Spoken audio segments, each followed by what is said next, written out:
Thank you, Mr. Speaker. And I rise today to discuss our economy. I do not rise, however, to cast blame, engage in political posturing, or cast aspersions against my colleagues on the other side of the aisle. I rise to speak to what I believe all of us who have been blessed with the right of representation for our constituents have an obligation to do, and that is to deal with our economy. Our constituents don't really care how we got here. They don't care who's to blame. They frankly don't care who comes up with the solutions. But they deserve and need resolution to these economic problems that we're facing right now.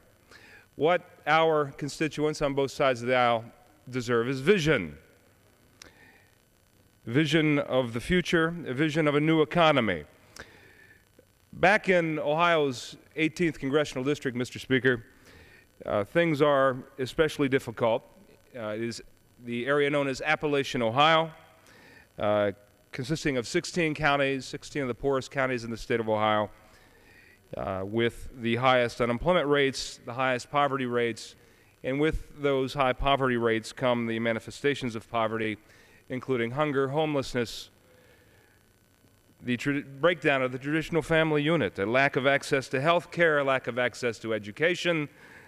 The list goes on and on. What I have been attempting to do in southeastern Ohio, and what I urge my colleagues to consider doing around the country, is to look forward to a future of economic prosperity, one where we know that things will be better. For example, the area of energy. I have organized an effort called Renew Ohio that is designed to focus on the jobs of the future. One of those fields that we know is an emerging sector is the field of energy. Not only will developments in technology and investments in energy sectors ultimately bring down the cost of energy, ridding ourselves of this dangerous and cancerous dependence on foreign oil, it will also create millions of jobs.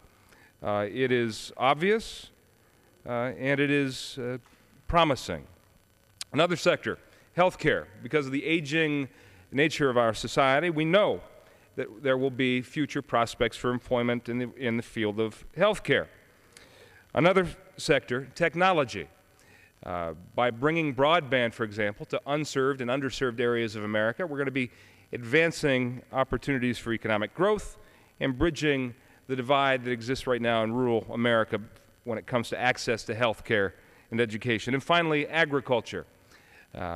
Agricultural jobs of tomorrow are quite different from the ones we know of today and the jobs of yesterday. It's a field that shows promise when it comes to trade, a field that shows promise with its relationship to energy, and one that, if we position ourselves correctly in, will create jobs for tomorrow.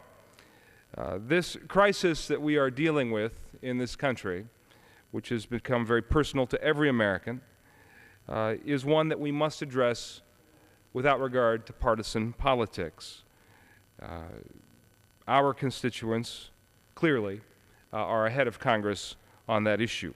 They don't want blame, they don't want aspersions, they don't want excuses. They want answers, and they want vision, and they want leadership. And with that, I urge members on both sides of this aisle in this hallowed hall to work together, to find consensus, and to move forward for a brighter tomorrow. And with that, I yield back my time, Mr. Speaker.